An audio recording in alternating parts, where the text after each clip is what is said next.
With the passing of the 2014 Farm Bill, the USDA gave individual states the ability to develop sort of pilot research programs. And we knew that Kansas farmers wanted to get into this industry, into this crop. And obviously our job with K-State Research and Extension was to conduct research to help farmers be more successful with this crop. And it's a brand new crop that we just needed some baseline information on how to grow this crop successfully.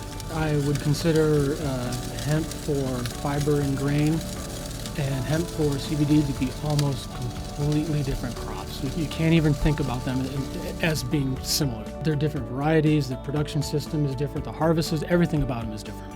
If you're new to the cannabis industry, the hemp industry, pollination is a big deal. The CBD is produced in the female flower buds, and if those female flower buds get pollinated, your concentration of CBD just tanks into the basement, almost none, almost unrecognizable. So you have to keep pollen away from those female flower buds. We had 7 different varieties, and all in the High Tunnel project, we had 5 different varieties in there.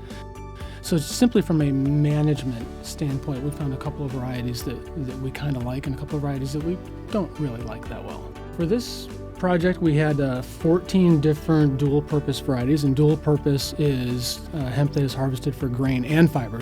So again, this being year number 1, we were interested in which of these varieties will do well. These varieties come from all over the world. We had a couple of varieties that produced very well. One of them was over a ton per acre of grain, which when we compare our data to some of my colleagues around the country, over a ton per acre is very impressive. So we're growing a grain crop, which Kansas farmers are very familiar with growing grain crops, and it looks like we might be able to do this one pretty well.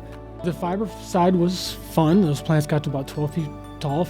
The agronomists that have been doing this for more years than I have in other states, they say the magic number is 5 tons of matter per acre for fiber. And we did on our first year have one variety that went over 5 tons per acre. So we're pretty proud of that.